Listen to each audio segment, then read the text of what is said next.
We are going to finish this Algebra 2 packet today, which is going to be maybe our last review. I'm not quite sure. I know there's maybe a few weeks left of school left, and I don't really know what's going to happen until it's closer, but this is our last review when it comes to the exponent properties.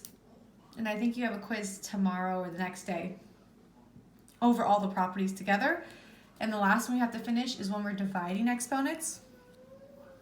So when you divide exponents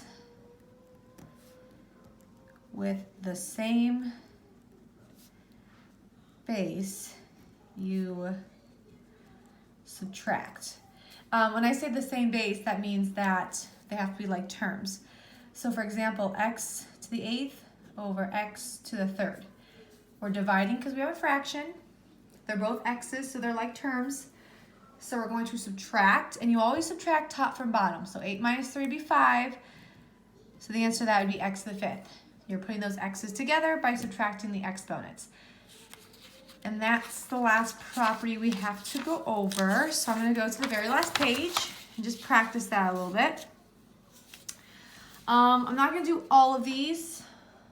Which ones do I want to do? Let's do this one. 7 times b to the 5th all over b to the 4th. I have two b's here, so I have like terms. Again, you always subtract the top from the bottom. So 5 minus 4 is 1. So this is b to the 1st. And you still have the 7 there. Now, this is all over 1. Again, you don't have to put that. But whenever you subtract, you always subtract top from bottom. And your answer, whatever you get from that, always goes on top. Now, sometimes you might have to then move it to the bottom. Like if it's a negative exponent, we can't leave negative exponents in our answer still. So you'll have to move it.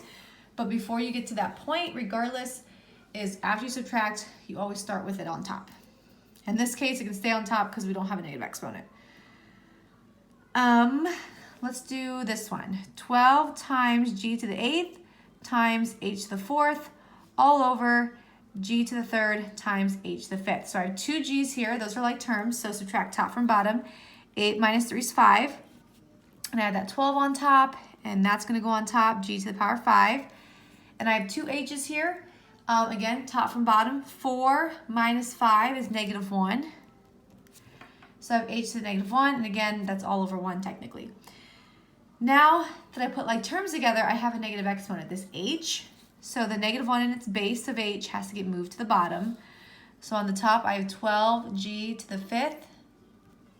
On the bottom, I have h to a positive 1. And that's it. So once you have all the negative exponents gone, that's your final answer.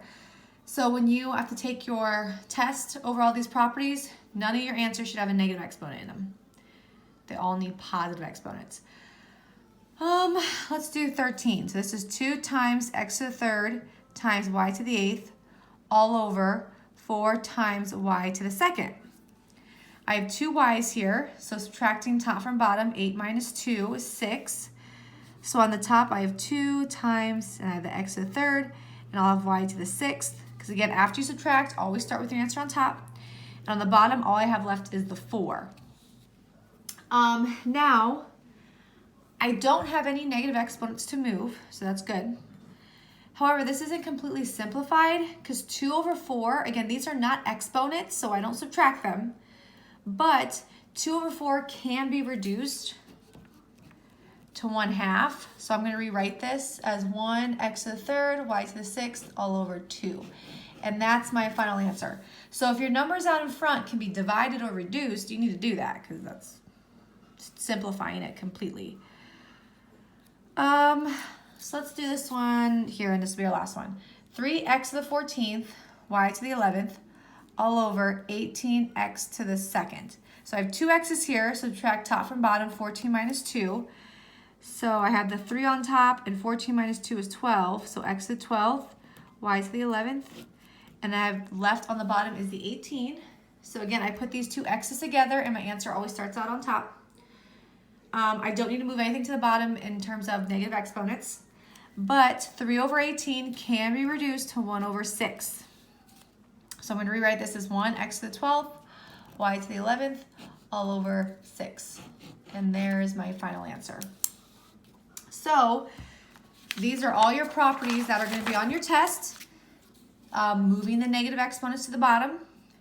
When you multiply like terms, you add the exponents.